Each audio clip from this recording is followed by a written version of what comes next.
I'm kind of I don't know how to start today's episode because firstly I don't know how to address you now. Is it Dr. Jake? Is it Dr. Remmert? Is it I don't know. DJ? Dr. J? Doctor like what do you I don't. what do you prefer?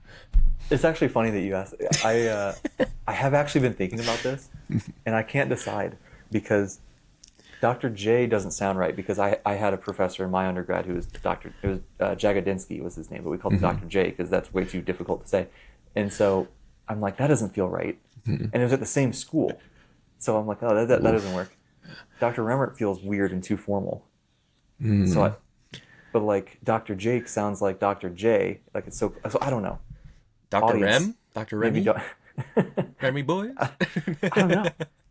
We need the audience to tell us maybe. That's a good one. Cast your votes in the comments below, Yeah, there guys. you Make sure go. you- There you go. or let That's us what they and say, then right? That's what you're supposed to say as a content creator. that's Comment below. yeah. Engagement. I don't know if we're doing it right, but we're gonna do it that way either way.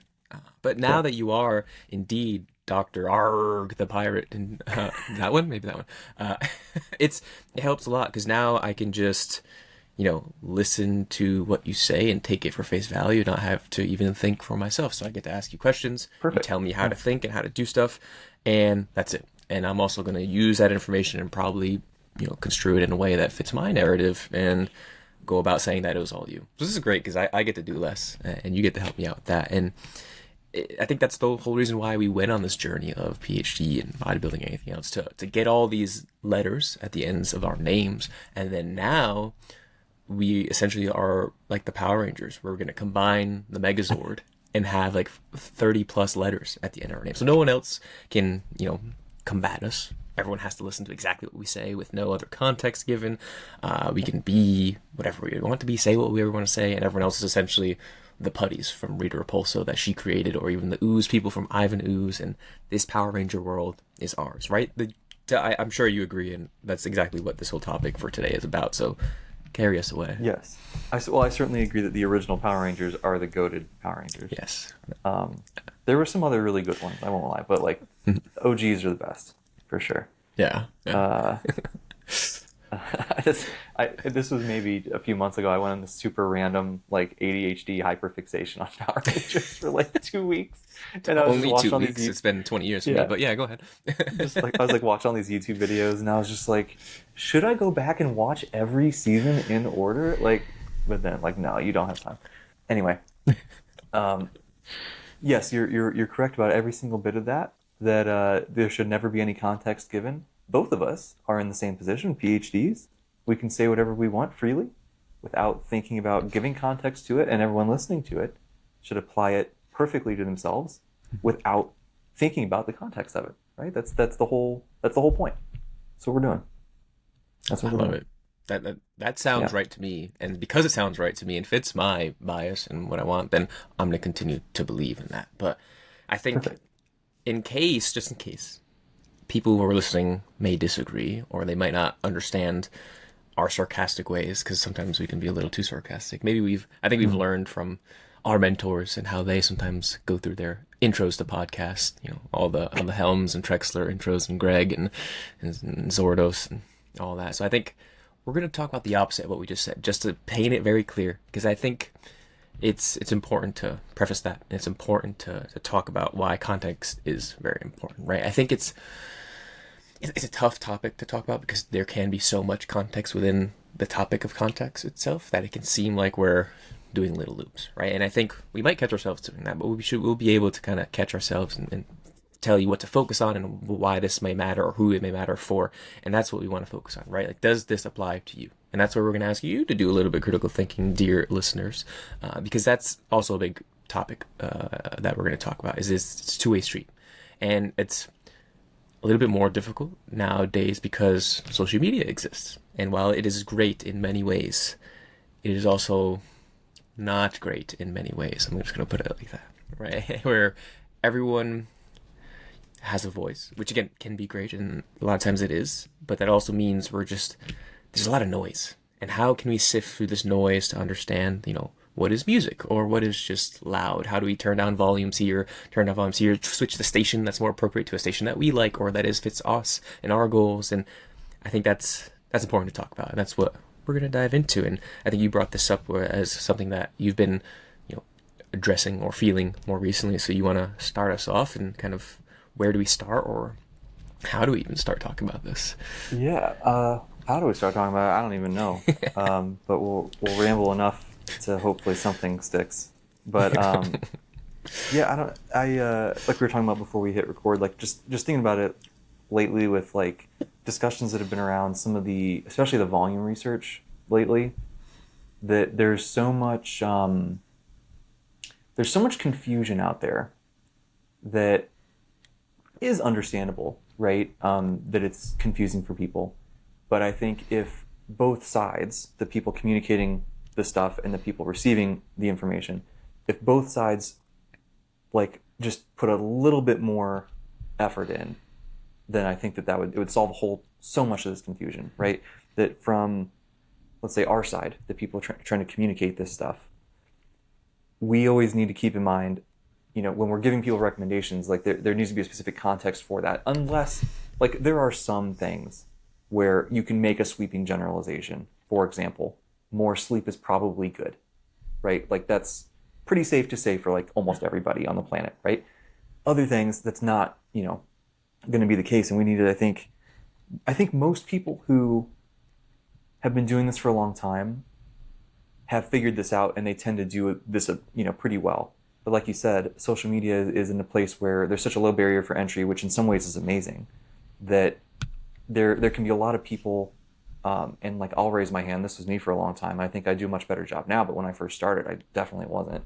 That, just not keeping in mind like, hey, I need to be really specific about who I'm talking to with this, rather than just sharing this information that I'm excited about and want to help with. Sometimes that winds up being not the right path for certain people in their context, right? So like people on our side, I think we should be cautious about how we are presenting something in terms of the context there, which we can talk about maybe some ways to do that or some examples or whatever. But then on the consumer side, same thing, thinking about like, okay, well, this person is saying this thing. Well, who are they talking to? Does this apply to me right now? Or do I need to ask a different question? Or do I need to whatever, right? So that's kind of just been the stuff that's always been around, and you see it all the time. But I've just been seeing it a lot lately with all the, we have all the volume stuff with the meta-regressions that our lab did. And then now there's been even more stuff with like the minimum dose kind of side of things. And like, spoiler, both are correct, right? It just depends on the context. And so, yeah, we're just seeing it a lot, and it's like, we got to talk about this thing, Yeah, no, I really like how you preface that, and I appreciate how you kind of, again, talk about it being that two-way street. And I think sometimes people may see that and think it's a cop-out from the disseminator of information side, where they're like, that's your job. You're the PhD guy. Tell me what to think, and understandably so. I think as disseminators of information, we do need to take responsibility. We do need to look at it as a privilege, because we can do a lot of good things. We can help a lot of people. We can, make an impact in a positive way, but it also could go the opposite way, where we, are inflammatory, or we do things because it fits an algorithm and it gets more clicks, it gets more likes, it generates more revenue, whatever it might be, right? It can be easy to go both ways. And I think that's where some people struggle, because also, if we're talking about algorithm stuff, who wants to listen to a video that's longer than a minute? Not most people, right? But you need to almost preface things within that first minute of who this is appropriate for, because then it's like, okay, within that first minute, maybe then the consumer can decide, okay, this isn't for me, or this may not apply to me in my current state. Maybe I'll just keep it in my back pocket for when it does apply to me, if I'm a more advanced lifter down the line, or if I ever get into bodybuilding, because now I'm currently focused on strength focused things, right? So I think there's a little bit of that. And as that kind of two-way street is, it's the consumer does have, I think, and I'm going to say consumer and disseminator just to keep it simple of that. It's not to be derogatory in any way, or just to be like, you're consuming our information or in any way. But I think because we're also consumers too, but I think asking for that additional layer of critical thinking is super helpful, right? Because instead of assuming something and going into the comments and attacking Jake and saying like, what the hell do you talk about? Or attacking me and then forcing me to cry. And it's like, but I need you to think a little bit too. Like you said, does this apply to me? And we can't often know that through the screen unless we have that information too, right? So there's all this stuff where with social media, with information, how it's translated nowadays, it's easy to, jump to conclusions, to lose somewhere in between, whether it's from either side. And that's like where we said we need to be more clear. So I think you want to start maybe more or dive into more about how we can disseminate information a little bit better too, and like give some more specifics there, or do you have some other notes beforehand? Or No, we can jump in. I think it's tough, right? Because I think that I think a lot of us who have done this sort of thing, it's good practice to like from a business perspective, right? You're thinking about, well, who is the audience that I'm trying to talk to, and you talk to that audience, and I think that it's very natural to just talk to that audience because like I'm talking to, for example, elite bodybuilders. In my head, that's who I'm talking to. So I'm making content for them. It's easy at times to then assume that those are the people who are going to see your content. And if that's, which a lot, if that is happening, they're going to get it and it's going to apply to them, most likely. But other people are going to see it too, right? And I think sometimes we forget about that. I certainly have in the past. And like, you still need to clarify what you're saying.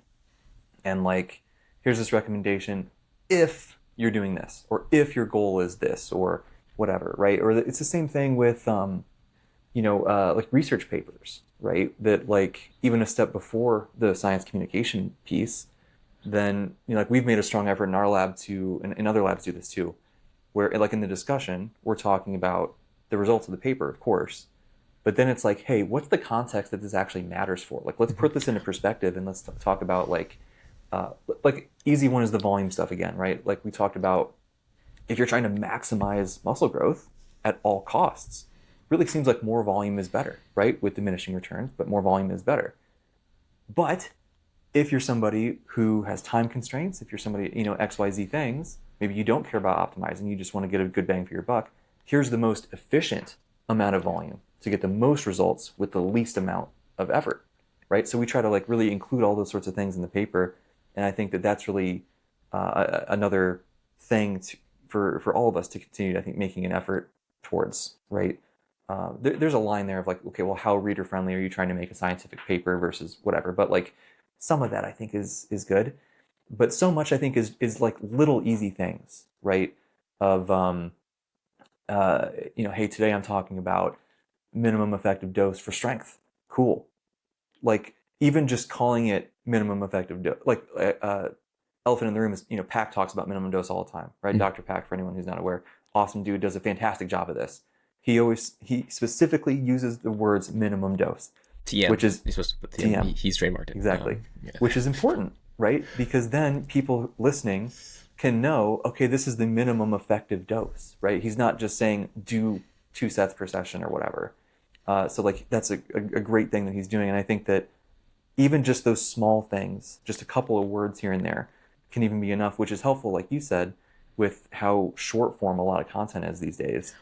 To have something just short and sweet you can put in there that puts just enough context around it that that it gets communicated as effectively as possible, right? Yeah. No, that it makes a lot of sense, and I think it is very important.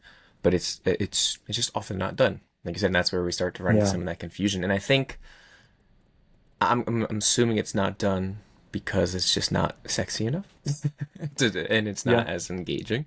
Which again, if we're thinking from a numbers standpoint, like I get it, but I also don't get it because again, you're maybe coming in it as a producer of this content with the wrong mindset, and that's a whole other topic. We don't want to dive too much into that, but I think that ends up being more of a disservice, which is I think what is the big takeaway with that, right? And I think while you might get clicks, you might get comments, whatever it is, like, are you really helping people? And I think you still can, very much so, but to what degree? And then to what degree is it just, I want that additional help to be via coaching, like, and that's the pipeline is going through that, which again, understand, trying to do business on Instagram, we're doing the same in some regard, but it's, again, at what cost in a way, right? So I think there's that, and I think when we talk about, like you said, how can we make it very digestible or be very upfront about who this is for and when and why, and just those W's, be focused on those, who, what, when, where, why.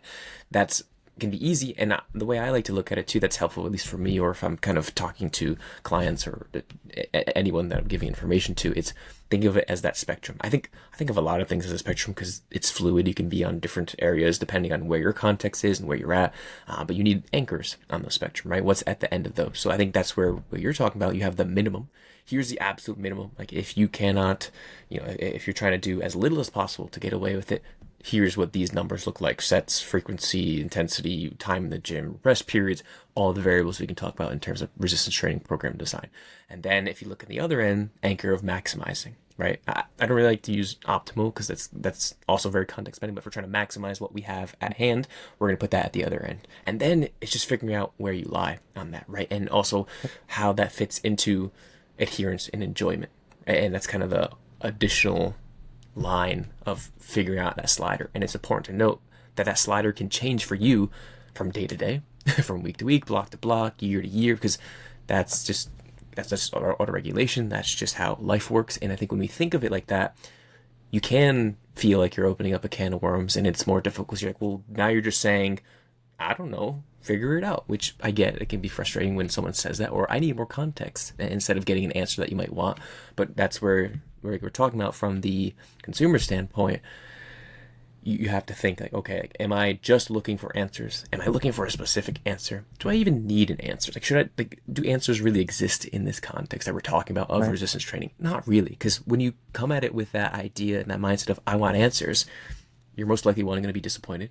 To never find that because it doesn't exist. So that's where you go into this own cycle, right? So it's like, think of it of that spectrum from the producing standpoint. Try to, be clear about where this lies for people on that, right? So you can tell them up from like, hey, we're talking about minimum effective dose today. So this is going to be on that far end of the spectrum, or this is for people who are in a time crunch or trying to do the bare minimum or whatever that may be. That's what it is. Or this is, hey, if you're trying to maximize, you're maybe a bodybuilder, you have the time and desire to get as much of a stimulus as possible, or try to give yourself the best chances for building as much muscle as possible. Maybe you want to be closer to this end, right? But that clarity is important. Having some kind of anchors are important. The spectrum and fluidity of that's important. And then also from the consumer standpoint, understanding that and doing a little bit of your own effort and work to figure out where that lies for you, or when it's appropriate to pull those tools out. So 100%. I think that was very well said, and I like the different layers to put those in there, right? Like that's that really gets to me at the heart of like the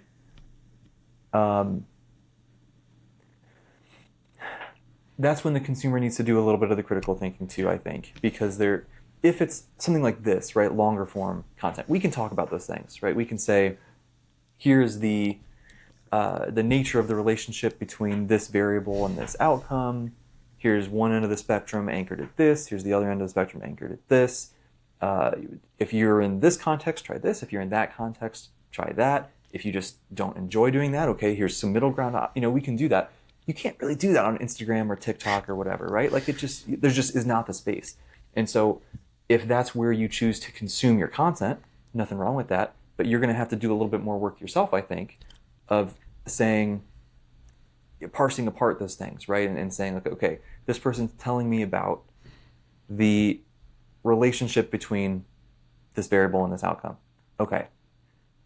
This other piece of content maybe is talking about the spectrum. This other piece of content, right? And you have to kind of combine things together. Then you need to be like, okay, well now my head is wrapped around the relationship between frequency and strength, whatever, right? Okay, makes sense. Maybe training a lift more than once a week seems like it's really good, right? Blah, blah, blah. But man, I do want to get stronger, but I just really hate squatting. Or man, it just be like, and then you can start to like apply your context to the thing and put those layers in. But it definitely takes some more effort on the consumer's part. Like you're saying, that is one of the benefits of coaching, right? If you just don't want to put that time and effort in yourself, there's nothing wrong with that, right? That's part of why the job exists, is to help you tailor your approach to what you're doing. But that's where my head kind of goes with that next, right? Is so much of it depends on where you're getting your information from and how much you're going to have to put that work in yourself to kind of put the puzzle pieces together and figure out an approach. Does that check out to you? absolutely, it's just the law of equivalent exchange, right? That's what we There learned you from go. Full Metal Alchemist, and I think that really much applies here, because if you if you want to go the route of not coaching because it's not feasible, again, makes sense. Totally get it. Totally. There's a lot of great information out there. You don't even need coaching. Like, it's not a necessity. And I think we could say that with truth. But that means you're gonna have to put a little bit more work in, because if you want that greater reward, you're gonna need to put in more time, more effort. You're gonna need to diversify where you're getting your information from, who you're getting your information from, how much you apply, what you apply, when you apply, more critical thinking. There's more that comes to that, right? And that's where some people are like, nope, I'd rather invest the money into that and save my time and get there quicker, or expedite the process, or not even have to think about it because I don't want to. I just want to have someone else do the thinking for me. And I think that's kind of where we're at now, is thinking about that, and then where people lie from the consumer standpoint, but then bring it back again to the producing standpoint. It's a little tough because sometimes we like to talk about the nitty gritty and nerd out on stuff that comes out, because that we're at that level, and not to again put us on pedestals, but we like to stay up to date with research. We like to ask questions, learn more information. So when you see new stuff comes out, sometimes we just like to speculate, and we like to think, and sometimes we talk out loud towards others, and maybe we're talking online, or something comes up, and maybe we're just talking to other researchers, or we're talking to other nerds who also like to talk about this. But someone who's consuming may see that and say a multitude of things of, okay, they're not saying anything, or they're majoring in the minors, or just tell me how many sets I need to do because you said anything from 2 to 52. Like, what does that mean? Right. So I think that's where it's also some responsibility from the producing standpoint to be like, hey, let's just dabble, let's talk, let's maybe go through a little bit of anecdote and observation for our own practice, because I think that's another way we can get information is through that in our anecdotes, and not just research, because like you had said, we have to think about where this information is coming from. Is it coming from the scientific literature? Is it just a single paper? Is it a meta-analysis, systematic review? What is it basically, right? And then from there, we can place it on its weightiness of how much strength we can put into it, both as the producer and the consumer, and then how we talk about that. So I think that's important. And I think we talked a little bit about research itself, but I think we can dive a little bit more into the anecdotes and observation things, because that's an interesting one. Because at first, if we think about the pyramid, the hierarchical pyramid of where we're getting information from, sometimes at the top is where we have anecdotes and observations. It's not as quote unquote important, or we should believe it with a grain of salt, which I think is a good statement as a whole, is to be careful about how we think about that. But with how, I guess, slow I could say some of the scientific research is, especially in exercise science, we kind of have to do a little bit of leaning into anecdotes and observations, or thinking about, making some logical steps forward that maybe the research isn't there just yet. So that's kind of, that comes to mind. I'm so curious to hear if you have kind of thoughts on that. Hold on, are you there? I don't see if I see it. It was kind of in and out. I saw it was stuttering, but I was like, I'm going to keep going just in case. It's Did you hear anything I said? I think I lost you for the last 30-40 seconds. Damn, okay. I said a lot of cool things, I think. Okay. So yeah. I missed them, unfortunately. I pretended. That's okay. I could re-say it for you. So I think basically we talked about talking about research and how we spend a little bit of time on systematic review versus that, and the weightiness of that, right? And then from there, I think we've talked more about that. We can kind of dive into getting information from anecdote and observation, because when we think about exercise science, it's pretty slow. Science as a whole is slow, and that's important to know, and that's okay. But it's because if you look at that hierarchical pyramid and someone says, okay, anecdotes, observations, take it with a grain of salt. That's, I think, logical, and I would agree with that. But also doesn't mean that we just completely put it off to the side and don't think about it at all. Because of how slow science can be, sometimes we have people who have been in the game, say coaching for a while, 10, 20 years even, and they have their own quote-unquote data that we can at least think about, or at least take into consideration. And one person that comes to mind is Cliff Wilson. A lot of the stuff that he's been doing, and a lot of the good work in terms of bodybuilders that he's been producing, and pro cards, and just good athletes, not just from winning standpoint too, but just a mindset and seeing how they approach training and the way that he talks about information. And he's also a good example of how he's saying, hey, a lot of people are talking about low volume. I'm throwing a ton of volume at my people just because that's what's worked out for me. And that's I've seen some science behind that, but also seen that in practice it works really well. And I'm just going to kind of stick with that because I'm getting the results. So like kind of curious on your thoughts there and just the idea of anecdotes, observations, where, when it's appropriate, and things like that. Yeah, I mean, I think I'm probably similar mindset to you that it is imperfect, right? Like there's a potential for more bias with that sort of thing, and obviously it's not as controlled of an environment, and we're not isolating a variable really. We don't. Maybe there's we're looking at like one person at a time or whatever, rather than like a full sample in a study. Blah blah blah. All the things. We're not doing stats, etc. So there are limitations to it. There are limitations to science also, right? Like you have a study with 6 people in each group, it's really no better. Like, it's not great either. So it's I think it's, while it is accurate to say like there is some grain of salt with the anecdote stuff, there's grain of salt with research also. Yeah. So just depends on the context, right? Like we've been saying. So Yeah.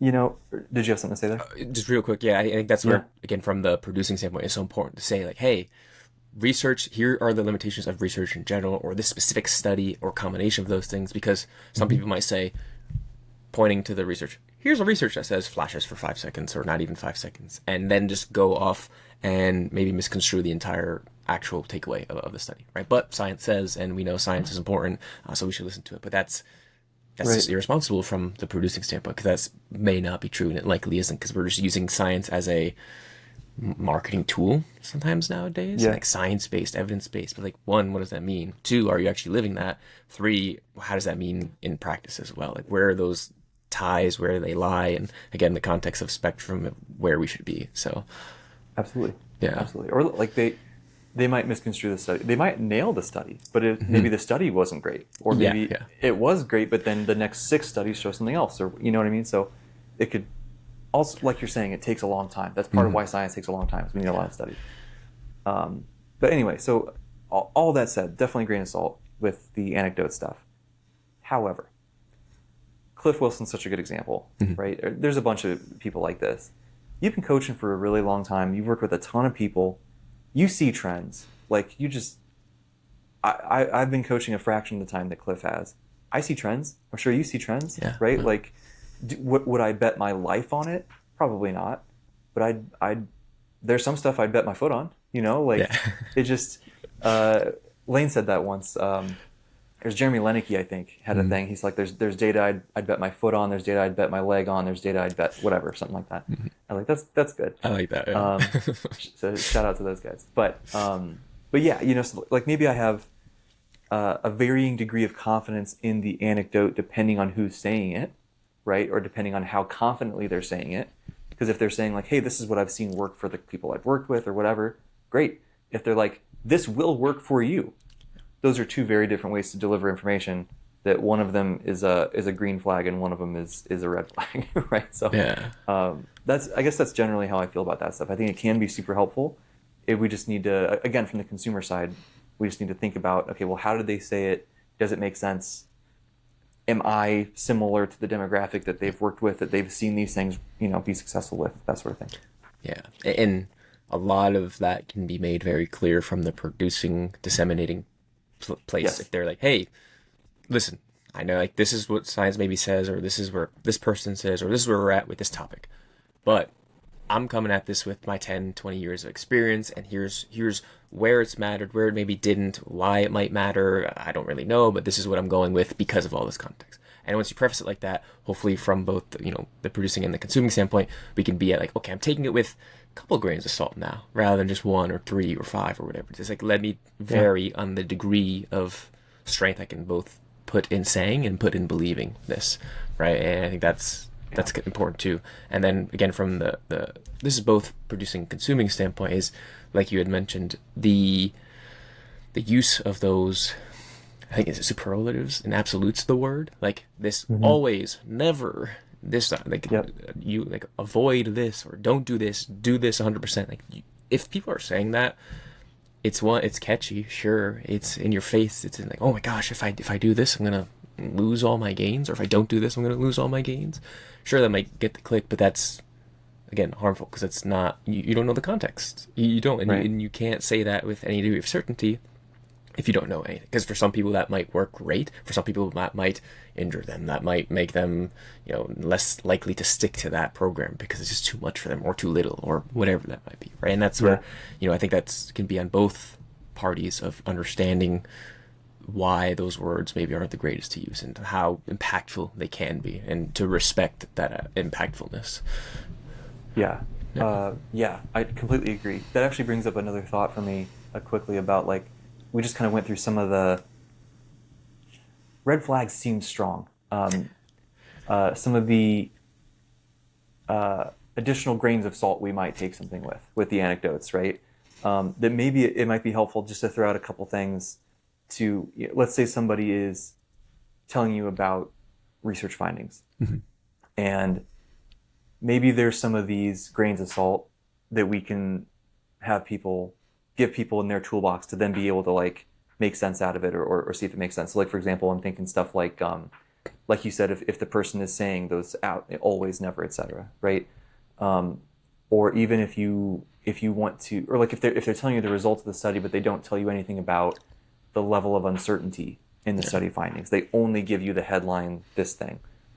Maybe a grain of salt. Mm-hmm. Or even within the study, maybe it's stuff like a really small sample size. Or it's stuff like, you look at let's say it's a hypertrophy study, and they did, they're saying hypertrophy, but their measurement was like arm circumference or skin fold thicknesses, and then they estimated muscle size from that. It doesn't, it's not an inherently bad measurement. It's just a different thing than what you might be probably more confident in MRI or ultrasound or something. So, like, there's little things like that maybe the listener, when they hear something, if they want to try to double check, they can be like, all right, let me look at this thing. Just find some of these. Okay. Oh, there's only 6 people in each group. Okay. It was arm circumference also. All right. They had 1 measurement at pre-test and 1 at post-test. That's not great, right? We probably want more measurements, more whatever. So, like, little stuff like that, without getting too into the weeds of, like, people don't need to be researchers to have some guidance there. Do you think there's any other super low-hanging fruit that would be helpful for that? Maybe like isometric strength test versus if they're talking about squat 1RM or whatever, but the study looked at isometrics. A little different, yeah, exactly. Right? I think all those are spot on, and I think those are all low-hanging fruit. But I think it needs to be lower, because you're asking way too much of me, Jake. You're telling me to do all this thinking, and you're telling me I'm supposed to be a researcher, basically, even though you said I shouldn't. Like, come on, how should I know about the methods section in a research study? That's just boring. I don't want to. Kidding. But also, like, that's where we talked about earlier, you're going to need to do a little bit of work, and it's going to help a lot to just kind of understand some of these basics of research. And I think, like you're alluding to, the methods section gives you a lot of information, because if you understand what exactly they're doing, you can understand a lot of who this may mean, who this is appropriate for. And I think one of the things I always look at is the actual population of the study. Are they trained? Are they untrained? How exactly is the training study created? Is it just they only did leg extensions, or was it a more comprehensive training program? And because how much strength can we then put that into, practice? Like, are we just going to do leg extensions in our own training? Probably not. We're probably going to have some other things in there. Does that then muddy the waters of, what the results will be? Maybe. But then there's a lot of that. But the method section does tell a lot, and I think you pretty much nailed all the other ones. And then just the population, I think I would add to that as well. And I think, like you said, the further we go, the more difficult it might be, because if you don't have that understanding of the research, it can be tough. Because even like the isometrics and stuff like that, that's tough. But I think just for like a baseline, just start there. Just start looking at the methods section, and don't just look at the conclusions. Don't just look at the abstract. Look at the full paper, because even in the abstract, they might tell you a couple of things about the methods, but not enough, or not enough to actually understand what's going on. And I think that's a good place to start. Is look at the full paper. Maybe you can start at just the full method section, then of course look at the whole paper, but that's, I think, also asking quite a bit, which you understand. But don't just make strong assumptions if you just looked at the abstract, right? Again, that's where the responsibility on the consumer lies. Is okay, like, you literally just looked at the conclusion part of the abstract, and you're then producing content or consuming it to put into your own practice and giving it that much strength.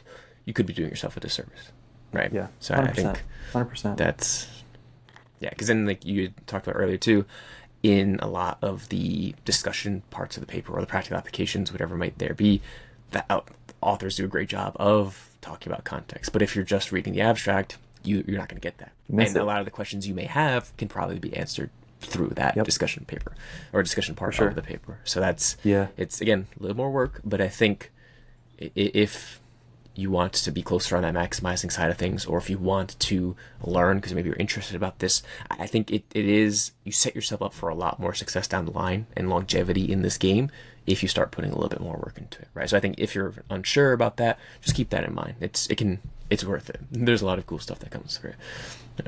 100%. Yeah. Yeah. I guess there's usually a limitations section, should always, but limitations section there at the end of the discussion that also can give you more Yes.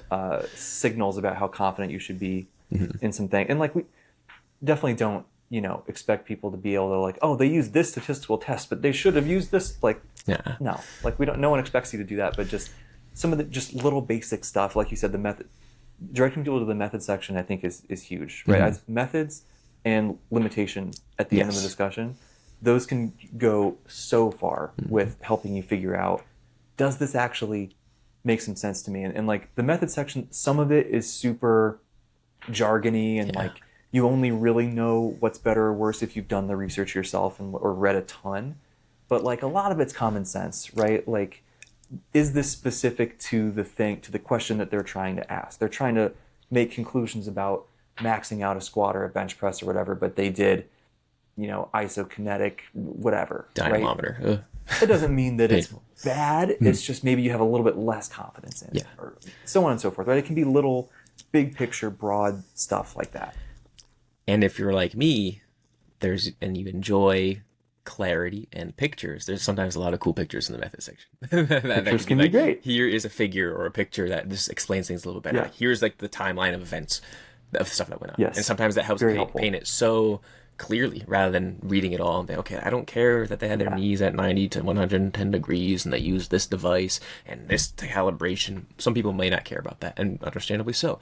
But again, you can get a lot from the methods, sometimes good figures, timeline events, all that stuff to get that, just to take a couple steps further in the understanding of that all, right? So I think that's important. And at the end of the day, that understanding is going to help you know, does this fit my context, right? Just to kind of bring it back to our topic for the day, right? Yeah, that you don't need to be an expert in understanding research, but it's just, can something help you from your side of things take in information and help decide, okay, this person maybe didn't include all of the qualifiers for this, so I'm trying to decide, does this make sense for me or not? Let me look at this, the primary information source or whatever, and kind of help decide. Absolutely. And I think with that also comes talking more about the consumer side of things. It brings up the idea, the topic of asking the right questions, because I think that's also very important. Right. And even briefly starting with like the producing side of things, like asking the right questions. When we start our PhD, we have to find the right question, and sometimes that takes almost a year to figure out the right question. Not saying that everyone needs to do that when they're coming from it, but to show the level of integrity and kind of how deep it can go and how important it is to ask the right question, that kind of lays it out for you there. But I think as the consumer, when you start, again, going back to what I said earlier, just not always looking for right answers, but asking the right questions to get you towards the right information. Because not correct information, not incorrect information, the information that's right for you, right? It's not an incorrect or correct kind of thing. And I think that's also important, because that is also very context dependent. Like we said earlier, that can change. So I think when we think about that, of asking the right questions, like, is there any examples that come to mind that we can help illustrate that? I think you made it said earlier, like, how much volume should I do? Like that's such a loaded question, right? Like, we understand what you're probably trying to say, but like when someone asks you that question, how would you break that down into like, okay, well, I need to ask more questions to you to first understand where you're coming from, if you want to dissect that a bit. I mean, I guess the follow-up questions are things like, well, what's your goal? Well, how long you've been training? Well, do you have an injury history? Does anything hurt now? Does anything trigger aches and pains versus not? How much do you enjoy doing this? How much time do you have to dedicate to this? How many days per week? Like, what equipment do you have access to? Like, there's so many things that I think also can be sort of, is this true? This is kind of half-baked. I wonder, one of the things that's really helped me when I was learning all this stuff, and still like with things that I'm learning now, I always come back to this same framework, is like, rather than seeking answers, it's like seek out like the nature of the relationship, right? So like, not how much volume should I do? What's the relationship between volume and growth? What's the relationship between volume and strength? What's the relationship between frequency and strength, proximity to failure and whatever?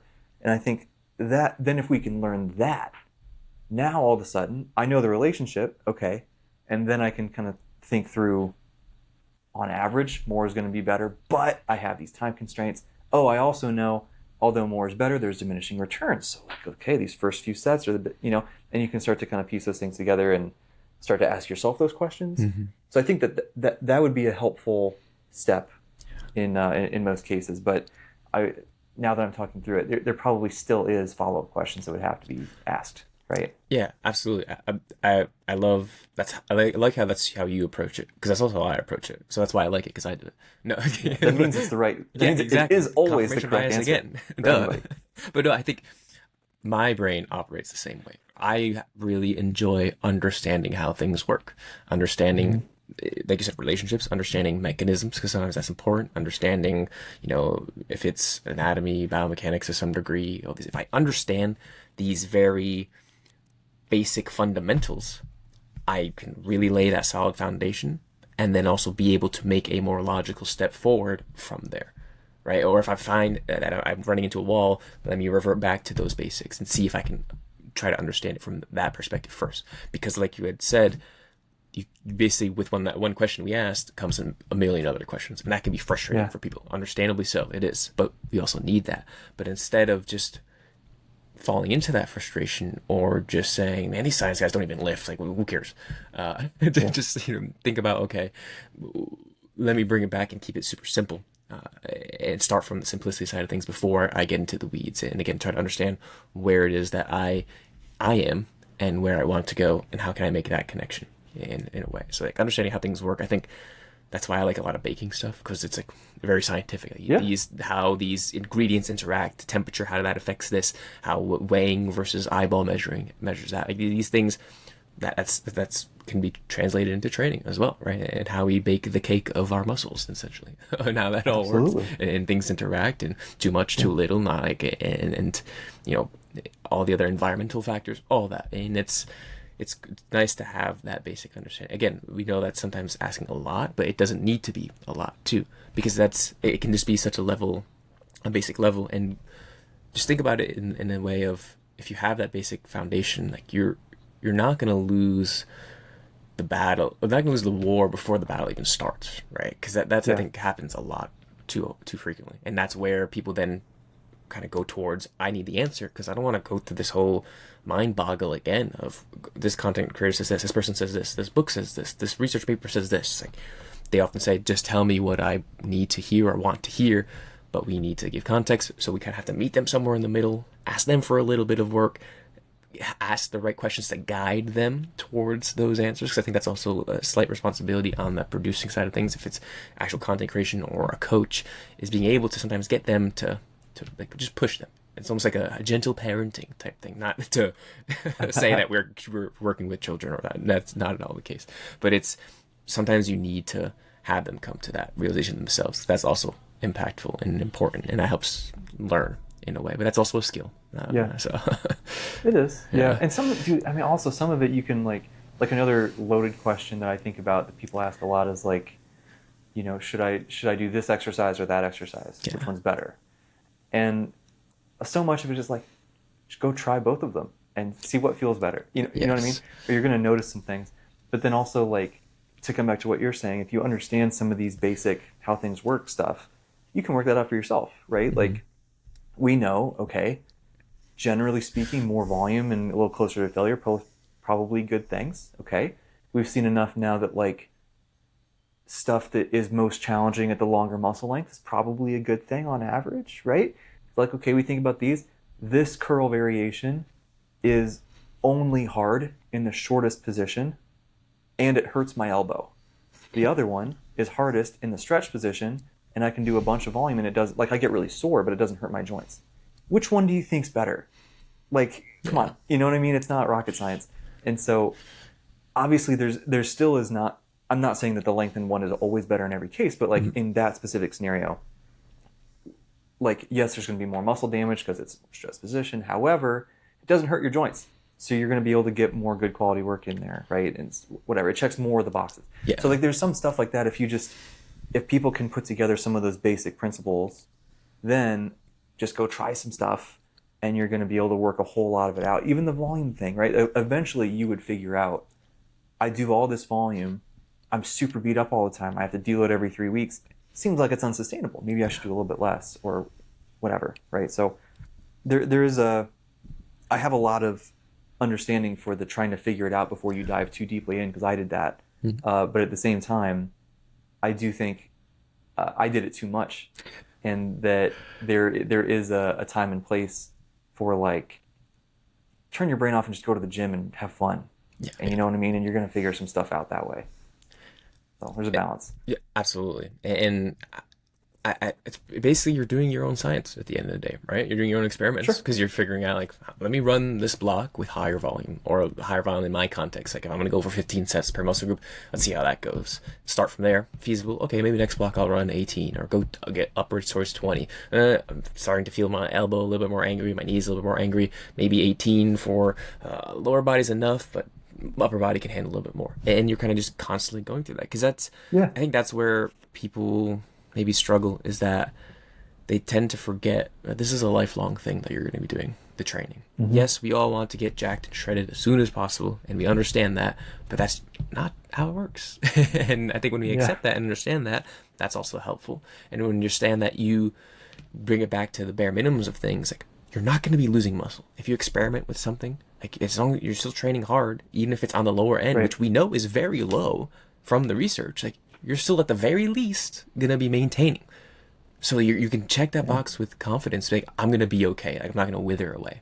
There's a good chance you also might be able to do more, because you understand that, okay, with less, I'm better at producing effort at a more appropriate rate. I'm actually getting closer to my 1 RERs that are true 1 RERs. But then you can learn that and take that into, okay, now let me try to put that with higher volumes and see if that pairs together. Now that I know how to train hard, because that's what I learned through lower volumes, if we know that higher volumes are maybe slightly better, let me put one and one together, see how that works, find what works for me within that realm, and then continue to go forward.